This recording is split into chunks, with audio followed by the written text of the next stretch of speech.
we to the end. Special report number 1. So, according to the Silver Institute, I'm just going to read this, okay? But in 2024, we consumed 1.2 billion ounces in silver. Now, the actual number of ounces consumed is not truly disclosed because the silver used in the manufacturing of solar power is about 50% higher than what they expected. If the actual numbers came out, it would totally crush the solar industry and explode the silver industry, which is ultimately what's going to happen. Now, at the same time that we used 1.2 billion ounces in silver, we only mined 875 million, which left a deficit of 325 million ounces. That's a lot. Let's go to report number 2. We're there. The supply deficit is the difference between the total mining supply and the market demand. Supply and or Ted educated me on this. It's also called structural deficit. So if you hear either one of those words, that's what that's referring to. It's the difference between the total mining supply and the market demand.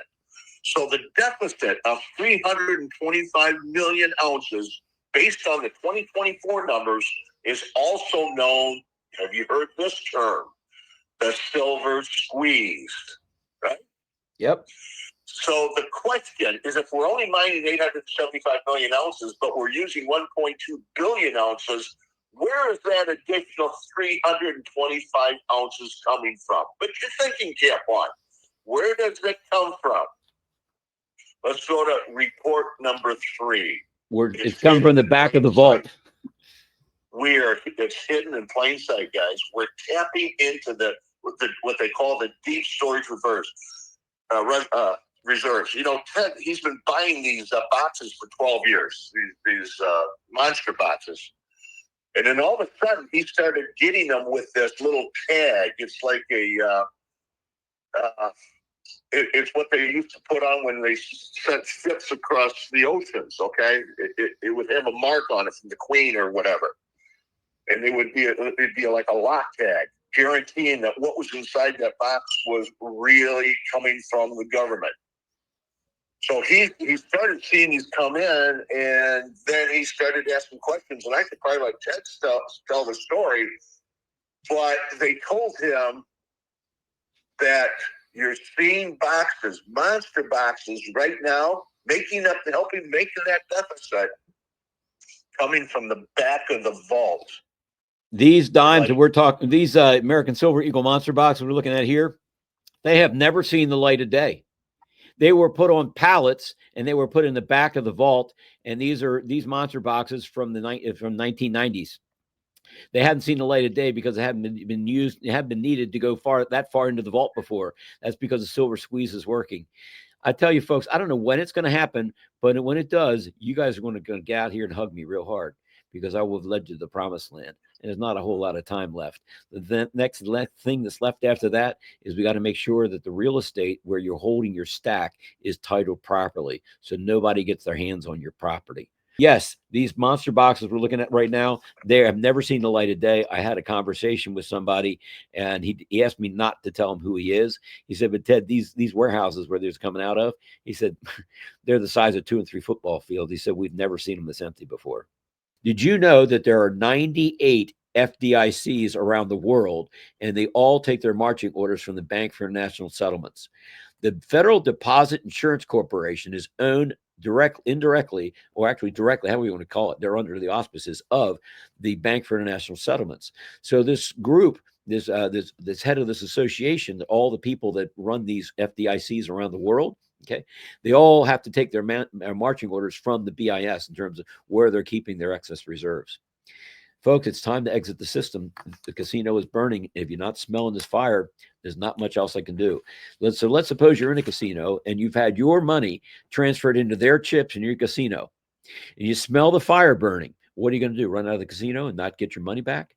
No, what I'm saying is go to the cashier window right now, take their chips, US dollar, get the heck out, The casino is burning. I'm telling you, it's burning. And you know what? There's even not enough chips back, not enough silver back in the bars behind where the bankers are inside the casino to redeem the chips that you already have. Well, that's scary, isn't it? Yes, because we did the math the other day. There's only 21 trillion in the M2 money supply to back up 724 trillion of currency and credit derivatives that have claims against that 21 trillion. That's less than 3%. Less than 3% of you are going to be able to get your purchasing power out of the system. I hope you're one of them. Silver market heads for 4 straight year of shortages, and I'm telling you, it's going to continue to get worse because the more we drill down, the less silver we're going to get because of the presence of sulfides in gold and not in the presence in silver. And got some good news here. It looks like our entire estate planning series is up, and someone was able to capture all that. So we're going to have our stations or channels repopulated with that great information, because I was not going to do that again. That was a lot of research, and that is it's legal advice. So we're not going to do that again. I'm glad that you got this. So the next one shows all the different. He has the Understanding Living Trust overview, plus sequentially chapters 1 through 8. Fabulous. We're back on track, folks. If you want to participate in this, get yourself a TED Ed Starter Kit. Includes the roll of dimes, TED Ed Starter hat here. But more importantly, though, it includes the book, Understanding Living Trusts. Now, because it includes the dimes, you're going to get all your money back when the dimes take off. That was the whole idea. Now, this will lead you into being able to set up your revocable living trust much the way that I have mine set up. So this is the way you would like yours set up. You'll need to call 1-800-735-1311 and order yourself a TED Head Starter Kit, okay? And make sure you get started with reading the book. And what we'll do is go over this book and subsequent broadcasts from here on out to help you stay on point. What we don't want you to do is spend $800 an hour being brought up to speed. I'd rather bring you up to speed the easy way. Okay, this is estate planning the easy way if you follow what the series is called. Let's take a look at Pocahontas here. You know, it'd be a shame if this clip went viral of Elizabeth Warren flip-flopping like a politician trying to moonwalk out of a scandal. Elon Musk wants everyone in America to be at the mercy of Elon Musk. We are here to fight back. Fight back. Fight back. When that much money disappears, it's usually because somebody broke some laws somewhere. But if we don't look, if we don't ask, if we don't uncover it and make it all public, we'll never find out. So Margaret Sanger calls for Black extermination. Colored people are like human weeds and need to be exterminated. We have a whole series here on this. This is a very evil person. It is true that eugenicist Margaret Sanger, the founder of Planned Parenthood, gave a lecture on childbirth to the Women's Auxiliary of the KKK in Silver Lake, New Jersey in 1926. Is it true that Sanger spoke in favor of creating a superior white race by sterilizing what she and others considered degenerate people? Sanger delivers a burning speech. Local KKK gals hang on every word.